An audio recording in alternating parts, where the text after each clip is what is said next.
It's aviation's final frontier. Cowboy pilots who deliver small, used aircraft. Couldn't make this stuff up, man. Across distances they were never meant to fly. Woohoo! This is the most extreme type of flying you can do. Cabin. Watch, I got slow down. The planes can be too much to handle. It's like a caveman trying to figure out the Concorde. The pilot's too exhausted to fly at night. All you can see is black. There's no horizon. There's nothing. There's a lot of pilots that have died just because of that. But as long as there's money and fuel to burn, Are we gonna live today? I think so. they'll live to fly another day.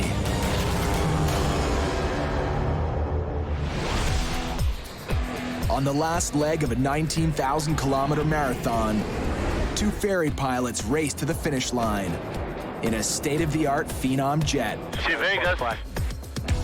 See the airport right there? The airport. Slow down, slow down, slow down. Marcio Lucchesi has flown plenty of these babies, but this is the first jet flight for Kerry McCauley, and he'll be landing it in front of the new owner. Dude, land there, land there. Autopilot. Start putting your flaps, start slowing down. If you're shelling out $3.5 million on an executive jet, you want it handled with kid gloves. Figuring, full flaps, no warning lights. Sink rate. Pull up. Pull up a little bit. Sink rate. There you go, just a little. That's beautiful. A little bit of power now. Right, don't dive for now. Just keep it nose up, nose up. Nose up. Perfect, my friend, perfect. Well, that's my boy. And start braking. More braking, more braking.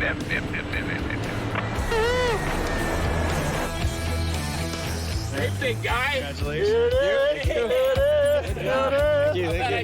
Congratulations with the new airplane. Thank It was you. a pleasure, huh? Hey, you guys We did a made great all set. job. Thank you so Congratulations much. to the crew. Thanks a lot. If anyone deserves to celebrate right now, it's Kerry. It tastes good after a long flight. Yeah. This trip, flying halfway around the globe, from Australia to America, was his trial by fire. Cabin. Cabin. Cabin. Cabin. Learning to take orders from a computer. What the hell was that? Stall. Stall.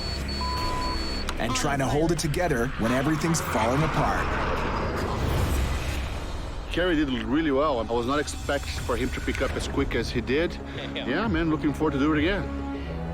Yeah, they say you can't teach an old dog new tricks, but you can teach an old pilot how to fly a jet, apparently. Kerry might have plans to cool his heels in Vegas, but he won't get the chance. Yeah, it seems to be a nice plane. I haven't seen it myself, but the broker told me it's nice. Back at head office, boss Cory Benson just landed a big contract to deliver a plane to Argentina. And he wants Kerry on it right away. This is Kerry. Hey, Kerry, it's Cory Benson, CB Aviation. How are you? I've got a trip that just came up extremely quickly. I need you to captain a Navajo down to Argentina. Yeah, sure, no problem. There was another ferry company that was doing the flight, and they quit halfway through. So the client called me in a panic and is begging for us to do it. This is a chance for Cory to grow his new business and to succeed where others have failed. I had no idea how I was going to put it all together, but in this business, you got to be able to make things happen. The rush is on. Best case scenario for me is I don't hear from them. The plane takes off, they handle any issues that comes up, and I get a phone call that the airplane's delivered in Argentina. The plane is a '79 Piper Navajo Chieftain, a stretch limo version of the regular Navajo with souped-up engines. Kerry's back in his element with the kind of plane he's flown for 20 years. Check the oil caps are all secure. 11 in the right and then 10 and a half in the left. His co-pilot on Cory's rush job is Stu Sprung, a guy he's flown with once before. This opportunity came up very last second, but I was able to free myself up and get here in a day's notice, essentially. Stu's a far less experienced pilot with a fraction of the flying time Kerry's got under his belt. Just about all set? Yep. So on this flight, there's no question who's in the driver's seat. I've been chosen to be captain, or however we want to put that. So, we're gonna be working as a team on this. All the decisions be basically mutual. But if push comes to shove and someone needs to make a decision, I guess that'll kind of fall to me. Right. Let's get out of here. Right, 360, 22, clear for takeoff, 60 right. We got gas on the main. We got an undercarriage. We got mixture. We got props. Do you want to take off? Sure. Right away, Kerry gives Stu the chance to show his stuff. I will get the gear. A little heavy. Your nose down. Gear coming up. Nose down, nose down, nose down, nose down. Okay, you got it? Yep, there. Got the controls. They'll head first to the islands of Turks and Caicos, then fly another 8,000 kilometers south all the way down to Argentina.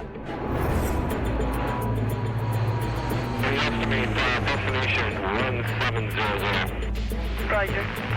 Roger, sounds so much more sexy down south. But as they approach Turks and Caicos, Kerry spots trouble. Boy, that gauge is kind of pegged. Yeah, you're right. It's not vibrating. I do not like that. No, I mean, we're not at an extreme power setting at all. The oil temperature gauge shows the right engine is running hot. The right engine always does burn a little hotter. Cylinder head is normal, and the oil temp is super hot. It's just not making any sense. Still, it makes me nervous. I don't like a needle touching the red line. If it's not that gauge, we can cook this engine in a heartbeat. If the engine is overheating, it could set the whole plane on fire. I want to get this thing on the ground.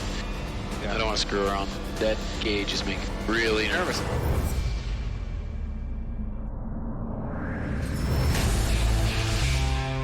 In Florida, two of Cory's other hired guns are heading out on a new mission. It's an old beast. It's an old POS. Cory's putting them in an old beater and asking them to fly halfway around the world. How about these blades? It's a little chunky. Captain Pete Zaccanino is a test pilot, a guy who lives to fly. I love designing airplanes. I love flight testing airplanes. I love flying airplanes. I love working on airplanes. I don't think there's a better career in the world. This is one job that might change his mind. Yeah, the DA's boots are pretty chapped up here. Look at this stuff. It's old. Welcome to the 70s, baby. Check it out. Oh, Daddy. You are not exaggerating. Oh, dude, from here I can see those avionics. Ka-chunk, ka-chunk. Probably half the LEDs are burnt out on it. Who knows? This 32-year-old Piper Cheyenne has been sitting in the hangar for many months. Pete's counting on his buddy Brad White to help him out on what will be a long, tough flight. We got an old junker airplane. We're crossing a huge amount of distance in a plane that hasn't been flown for months and months. And we're gonna be going through some totally hairy weather. They have to fly the old bird from Florida to the Philippines, crossing the wilds of Alaska and northern Russia before making a final push over open ocean to Manila. No way are these guys starting their trip without a serious test flight. All right, you ready? I'm ready. I want to find problems during the test flight. That way I can get them fixed here, good maintenance shop. I just don't want the problems to happen in the most remote place in the planet. Okay, everything is green, engines look good, fuel flow is normal. When I show up to a new plane I haven't met before, it's me bonding with the airplane. It's that airplane proving that it's not going to kill me. There's 1200. Rotate. Yep.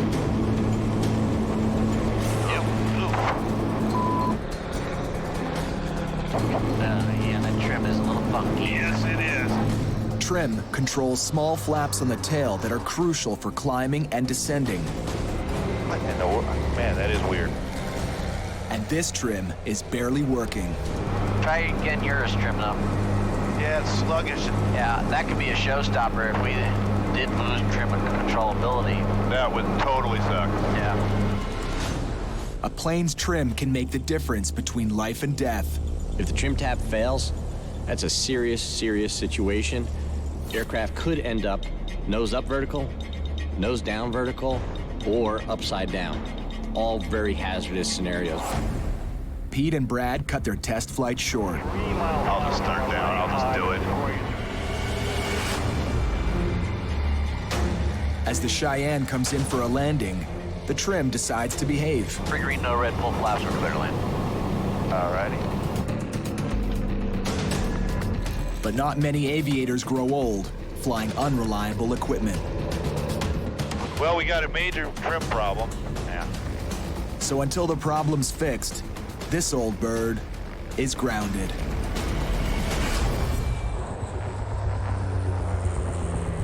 "2,700 meters over Turks and Caicos. Confirm you have the fuel inside? Negative, not just yet. There's a cloud in the way. The oil gauge is telling Kerry and Stu they have an overheating engine, so they're trying to land the Navajo as soon as they can. Seat belts, fuel pumps. Gear coming down.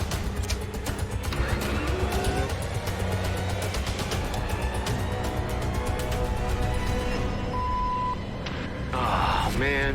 Gotta be kidding me. They're on final approach, but Kerry's not seeing the 3 green lights that indicate the landing gear is down and locked in position. Come on, give me a green. We only have 2 lights. Ah, son of a... Dang it, dang it, dang it. All right. Now they're in double trouble. Cycle it again? Yeah, hang on. Trouble Tower 608, we've got only 2 gear lights. We're going to do a 360 and recycle our gear. Okay, confirm you're gonna do a 360. That's affirmative. By jogging the wheels up and down, they're hoping the gear will snap and lock into place. 003. All right, Come on, baby. Papa needs 3 green. 1, 2. Start up at the booth. Negative. Oh, wait. We got it. You had it twisted. Looks like it was just a loose dimmer switch. Okay, Provo Tower 60, we got 3 green. Okay, 3 green. 27608, check to the land 1B10. We are clear to land. One problem solved. Now they just have to get the Navajos safely on the ground.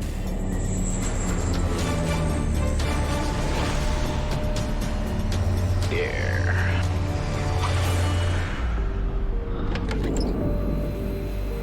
Well, I am really happy that we have 3 actual wheels beneath us. Crashing is not good. Kerry, helicopter 6606. Woo. All right, leg 1 in the can. While the plane's being refueled, they investigate. Let's take a look at that engine. Yeah. I'll record what these guys get on the fuel, too. Yeah. Well, we're gonna see how much oil we got in this girl. See if that was possibly the problem. If the oil's low, it would mean the engine really was overheating. Well, I'm kind of liking what I'm seeing. I mean, it looks like got about 10 quarts. I don't know. We can put a couple in, but she's really not burning any oil. I don't see any obvious signs of overheating on the engine. You know, no, the cowling isn't discolored from overheating. The worst case is that this is a bad sensor and we can't see what the oil temperature is. And, you know, it's a judgment call from here. As near as I can tell, we're still good to go. They're feeling optimistic until they realize how much fuel they used up on this first leg. 1, 2, 3, 400. 1, 2, 3. There's 500. You can keep the rest. I'm not liking the fuel burn. That burned a lot more gas than I thought we were gonna. It was just over 3 hours here, and we only have 40 gallons left, and we were not running super hard. They push on from Turks and Caicos to the Dominican Republic and on to Aruba. There, Kerry does some new fuel range calculations. We've got to do a little checking. And Stu calls Cory to keep him in the loop. Our fuel burn, even at most lean, is way off on this thing, so we have to look at our legs again because our range is shorter, so it's not exactly the performer that we were hoping it would be. Let me know how it goes. Have a safe flight. Now their trip will take longer, so Kerry's keen to keep moving today. I'd like to file our flight plan to Trinidad. When you want to leave? We're leaving soon, right now. Right now, right away. Trinidad is closed. You mean it's closed? It's an official holiday, so you can't leave today.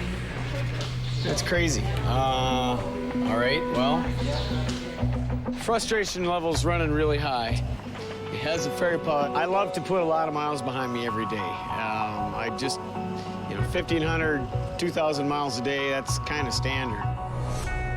They've flown less than half of that, and with nowhere to go, the day is suddenly over.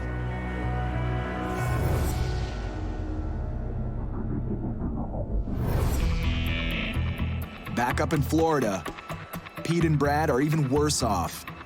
Stuck at 0 altitude and 0 speed, with a trim control they don't trust. I'm eager to hear if we need parts for the plane. Yep.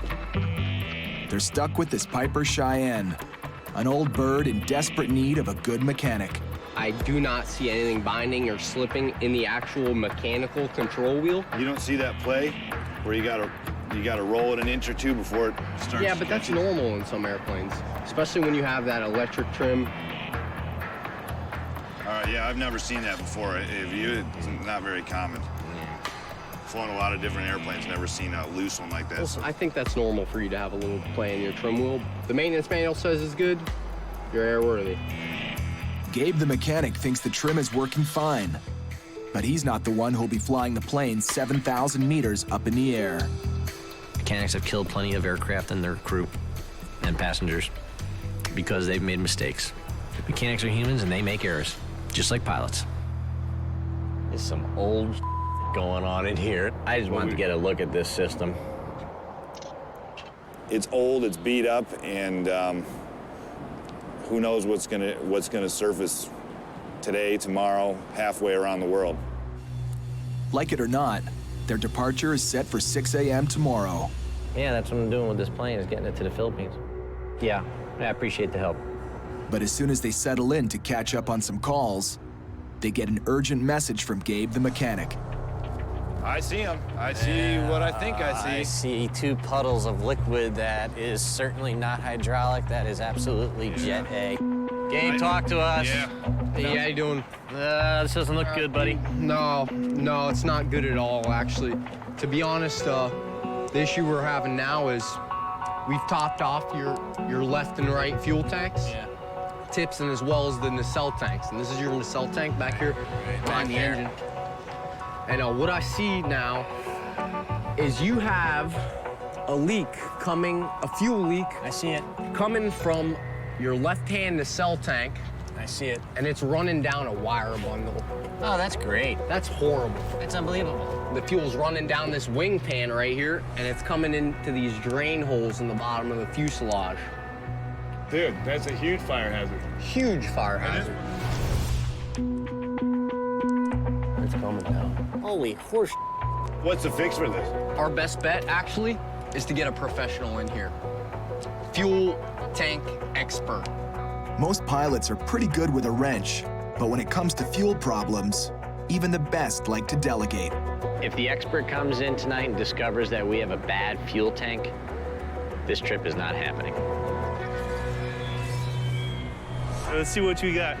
So it should be back here, huh? Gabriel, he's gonna blow some compressed air in there, and then I'm gonna start looking around and see if I can see where this air is escaping from. Hold on, I just saw something right there. Okay, that tells me something. That's money right there. Right? See the bubble? It's an old and reliable trick. Blow in some air and let the bubbles give away the leak. The conduit right here is where the fuel's leaking, coming through. Yeah, see it. Lucky thing, Brad and Pete decided to fill up tonight instead of tomorrow. If we'd have fueled in the morning, we'd have put the fuel in, taken off, blasted off on our way, and been sitting going, gee, why are we using up so much fuel at the very least? And in the worst case scenario, an onboard fire. My confidence in this plane, every time it comes up 2 or 3 notches, it gets dropped down like 5. At last, the fuel expert comes back with the verdict on the leak A repair. little good news and some bad news. Yeah. That's usually how it goes. Yeah, well, it's aviation for you in the middle of the night. We got a nut plate, which is going to be relatively easy to fix. And then we have a probe. Looks like it's cracked. We'll have to get a new one, and really can't do much with parts right now until tomorrow morning. So you're saying anywhere from a couple hours delay to maybe a full day. I would be willing to bet you're probably looking at leaving the following day. It's the same story every time. It's not your fault, you know. Just this gets so old. Next morning, Pete and Brad head back to the hangar, hoping for good news on the parts. Let's see if we can find Gabe. What's up, Gabe? Hey, Brad. Hey, good morning. What's the deal with this guy? The good news is we did find a fuel probe in Florida.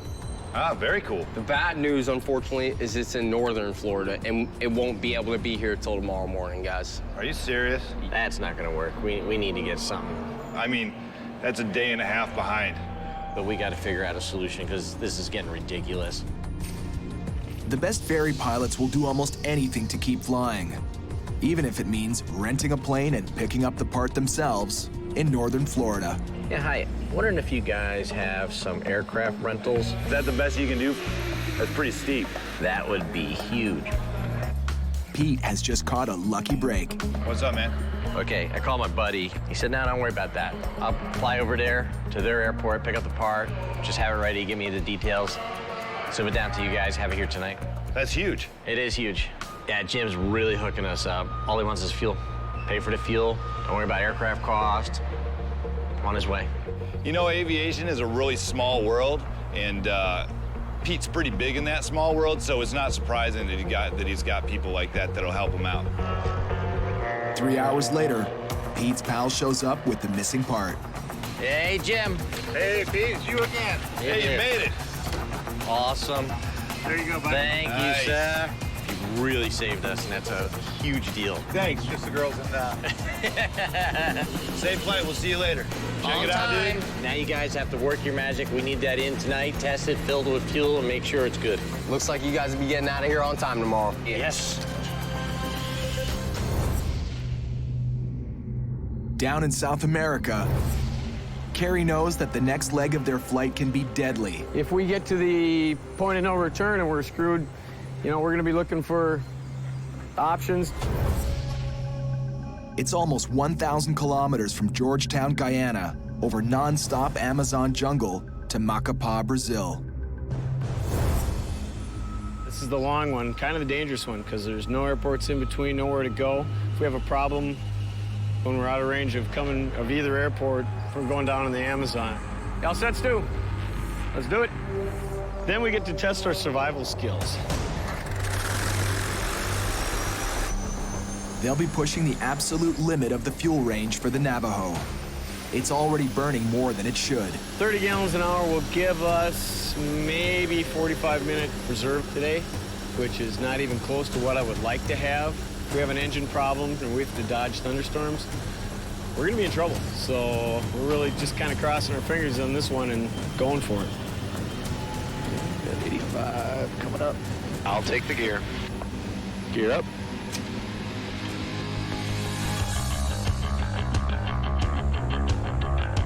We got some time to make up. We do.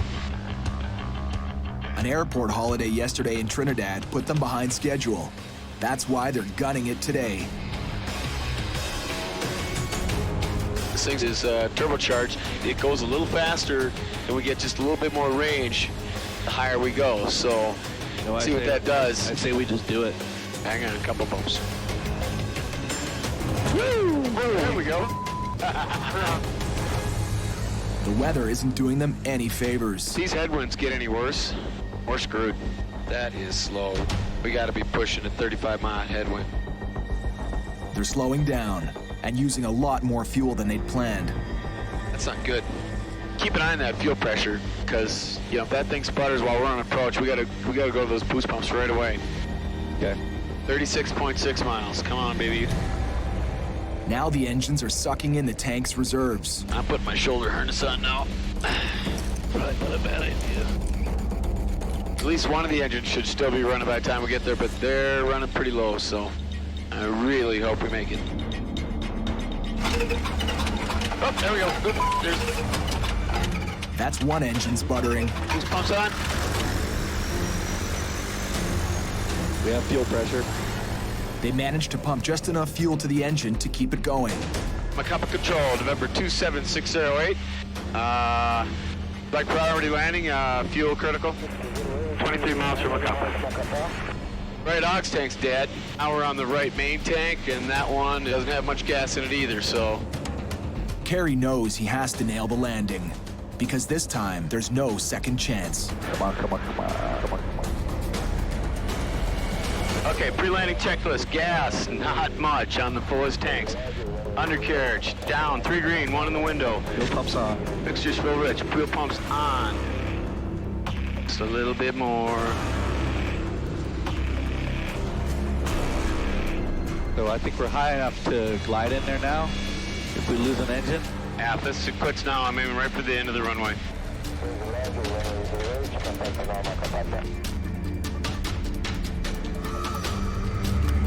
Coming full flaps. I think I got the runway made. Oh, man. Yes. Ay.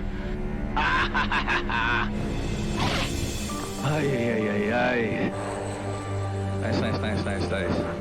Flaps, not the gear, the flaps. Boost pumps off. Woohoo! Back on the ground. Safe and sound. It's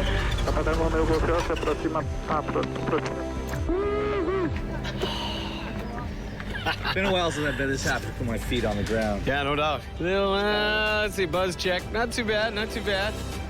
That was intense, but the fact is we have possibly two more legs left today, and you got to have a clear head to do it. So we need to reset and try to get back in the air as soon as possible.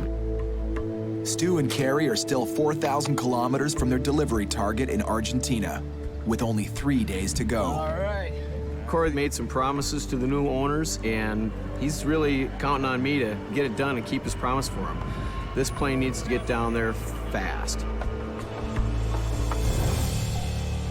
4,000 kilometers north. All right, you ready? I'm ready. The Cheyenne's fuel leak has been repaired, so Pete and Brad are finally taking off. Departing runway 5. Takes caution for birds on us in the airport.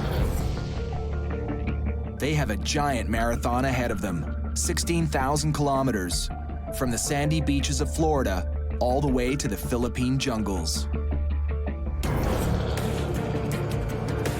Yes, redoodle. Next stop's only 8 hours away. Today they'll fly 3,300 kilometers and stop in Utah to refuel. At least, that was the plan. Because now, the Cheyenne is showing her age all over again. Got ice all over this windscreen and it sucks. I can't see anything. Nothing. No heater. See the heater? Nothing. There's no heater. Up at 7,000 meters, the temperature outside drops to negative 30 degrees Celsius. And that cold is seeping into the cabin. We got things freezing up. We got nuts and bolts freezing up. We got a windshield that won't defrost. It's just one thing after another.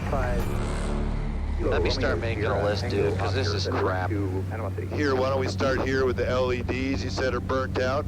Okay, LEDs. I'm going to put heater/defrost, because... Yeah, the defrost. We have a multitude of avionics problems going on up here. Yes. Things that are in-op, they're not labeled in-op. Prop de-ice. I wonder if I should even go there. Not now. Please don't do it. If the de-icers don't de-ice the props, flying across Alaska and northern Russia will be a game of airborne Russian roulette. Because the icy conditions can shoot them down almost anywhere. I have zero confidence in this aircraft right now. Yeah. I will not fly this at night. I will not fly this in the weather. I will not fly this in the ice right now, period. I'm pretty much on board with that. As soon as this plane touches down, she's headed straight back to the hangar. With just 1/5 of the journey behind her and 13,000 kilometers to go.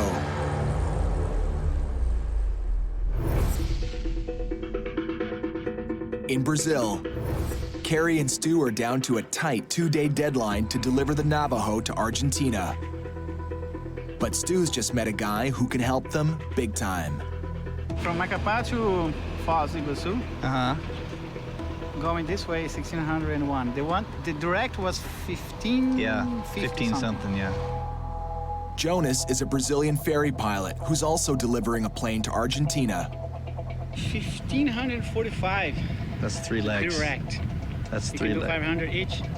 He knows the back routes well, and he's offering to fly them over some shortcuts that'll save them a huge whack of time.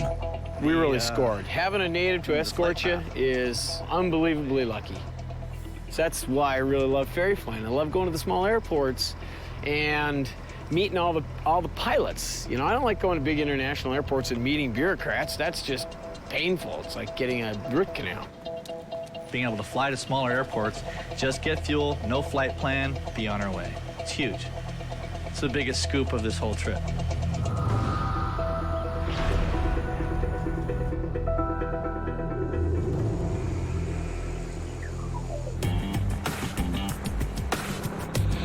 What's your altitude at 2992? Oh, there it is. Just about 2,500. We got you. See him? Oh, yeah, I got him. All right, we got you, thanks. And you got the next airport on the GPS? From Macapá, Jonas will take them to a tiny airport in Araguana, way off the beaten path. It's much more direct than the route Kerry and Stu had planned. The other frequency now is 12345. That's frequency for the airport? Yeah, that's the frequency for all uncontrolled airports. Araguana. I never thought I'd make it here. Never knew it existed. There you go, beautiful.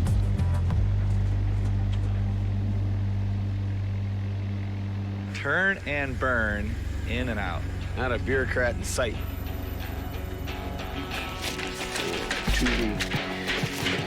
The fastest stop of the entire trip. It's amazing. For the first time since Stu and Kerry hit the clouds, they've got a decent chance of making good on Cory's promise to deliver this Navajo to its owner on time. Now all they have to do is keep up with their new friend. For 9 hours, Pete and Brad have pushed this limping Cheyenne across the Midwest. Holy cow, my feet are, I think, frozen to the floor. And that's with a newspaper insulator. Yeah, that floor is colder because I don't have the sun here now either. Just add it to the list of the other stuff that the mechanics got to look at when we get to Utah. Their Utah pit stop is home base for boss Cory Benson. They can't wait to unload on him. I'm looking forward to passing him the keys and saying, all right, we made it this far, it's yours. Good luck, sucker. Good luck, sucker. Now you can see what you gave us to drive halfway around the world.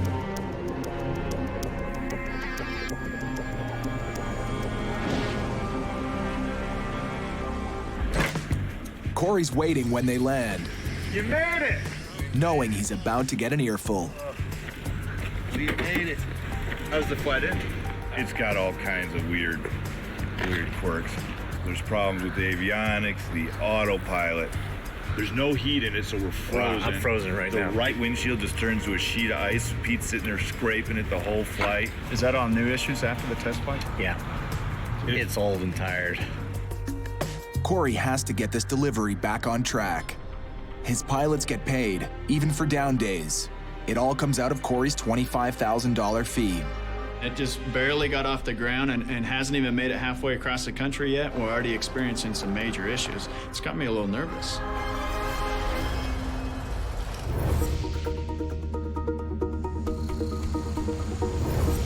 With the help of Jonas, the Brazilian ferry pilot, Stu and Kerry have crossed this country in record time.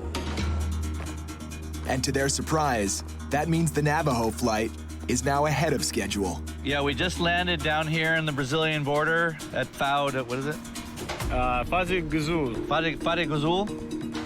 Only 3 hours from delivery, they need Cory to confirm the drop-off point. Got refueled, and we're just giving you a call to see what the latest is. Perfect. They would like you to continue to a private airstrip in Rosario. They'll not be customs at this airstrip. I'm showing you the coordinates right now. To these guys, Landing without clearing customs sounds dodgy. Do they have this covered with the government already, or are we, I mean, because that's an illegal landing. I understand where you're coming from, and I can answer that question for you. It might be best if you guys give Franco a call directly. Any deliveries or problems or changes, please give me. Okay, guys, all right. Thank you very much. Yep, bye. That sounds like the craziest thing to happen the entire trip. Entering a country without clearing customs, well, I don't know what they call it in Argentina, but it's a felony in the United States.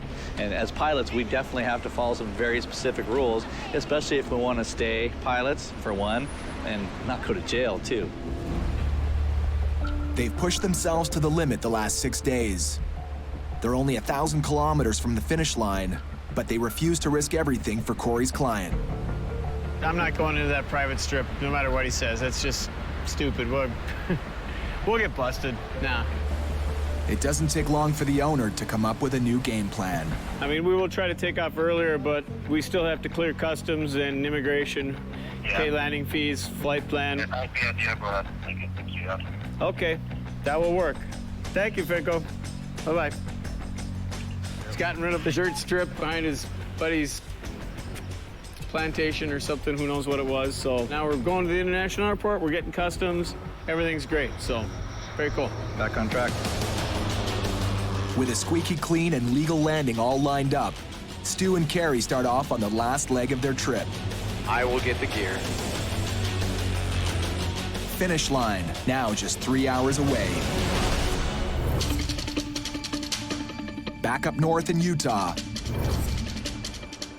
Brad and Cory are trying to sort out some of the problems with the Cheyenne. And we're gonna double check that heater and all the de-icing stuff and make sure it works. Ice-cold temperatures in the cockpit on the first leg of the trip could be an ominous warning of a more serious problem. Seeing if it's gonna heat up. If there's no heat hitting the propellers or wings, even the thinnest layer of ice can alter the aerodynamics. Nothing on this, Brad. Enough to turn the Cheyenne into a kamikaze dive bomber. Well, we've got some pretty major issues. I'm gonna have to call the owner. He's gonna be super frustrated, but these are just out of our control. Part of the challenge of ferry flying, especially older planes like this, if something can break, it will break. Hello, Edwin. It's Cory Benson with CB Aviation. How are you? We've got some pretty major problems with the airplane. It's just absolutely not safe for these guys to continue on how it is. For now, the Cheyenne is Cory's problem. We'll get you briefed on the safety, the seat belts. Cory isn't the only one based in Utah. Parachute. Pete lives here too. And so does his personal training jet, the Aero L-39 Albatross. Couple things. Throttle, you know what that is. Fuel on and off. Don't touch that, please. Okay. This jettisons the canopy. If we pull that handle all the way down, the canopy will just fly away. Grab the handle and release it, and the parachute will open. Handle. That one forward. Boom. Upside down, we're out. Yep. I'm totally pumped. I'm not sure what to expect, but you know, the plane looks awesome. Brad's flown a few jets, but he's never been taught what to do when that jet's out of control in the wrong position. This is super important training. Every pilot should do it. It just teaches you how to recover an airplane if it's upside down, if it's nose straight up, nose straight down. It kills a lot of pilots. Here we go, huh?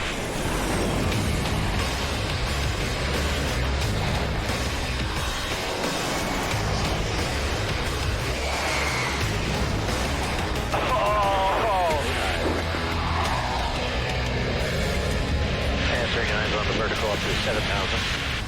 Very cool. Pretty sweet, huh? Yeah, it is. I love the view, too.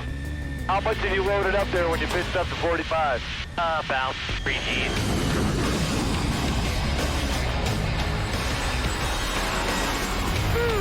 That was awesome, dude. Okay, you got the aircraft? I've got it. Okay, full aileron left or right. Oh, sorry. That's okay, that's all right. Sweet, roll it out level. Isn't that cool? Woohoo! I'm digging it. I'm roll inverted. I'm gonna float it down to the horizon. That's about good. Now roll back. Dude, Dude, how cool is that? And that bitchin'? That's bitchin'. Yeah, that was awesome, dude. Pretty cool, isn't it? Yep. That's a good sign right there. I could feel it when we were loading up a little negative. Yeah. Like when we were coming through, that's when I was just like, whoa. All right, I earned the hat then. All right. Pretty sweet, wasn't it? That was sweet, man. Yeah. God, I can't believe how it flies. It's cool. It's so easy. Yeah. Yeah, It makes it easy. Yep. It's been a great break from flying the Cheyenne. But by this time tomorrow, if Cory manages to get the heater working, these two pilots will be sky high, back in the old bird again, where almost anything can happen. There's gotta be a ticker tape parade here. I want to see streamers, confetti guns. There it is. Woo! After 3 hours of smooth sailing, Stu and Kerry are about to make good on Cory's promise and deliver the Navajo on time. They've made it all the way from the United States, through South America, to Argentina in only 6 days. You're coming down. 110. Got it. 105. Got it. Oh. Touchdown! Woo-hoo. Ladies and gentlemen, please welcome the Navajo to Rosario. After 9,000 kilometers in the air, pushing the Navajo to the limit, it's finally home. Hola, ¿cómo está? Muy bien. We're here, us in the plane, we're here in one piece, it's good. Nice job, dude. All right, man. Killed Good it. trip. Woo. I'm feeling pretty good. It was a long and tough one, that's for darn sure, but feels good to get the plane in the owner's hands and turn your back on it, go home.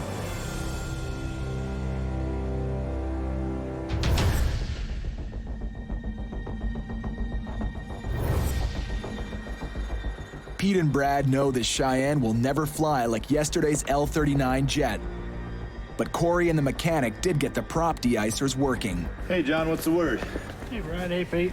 We found that there was a couple of loose ground wires to the de-ice boots on the props. So we tightened those up, did another test, and everything worked.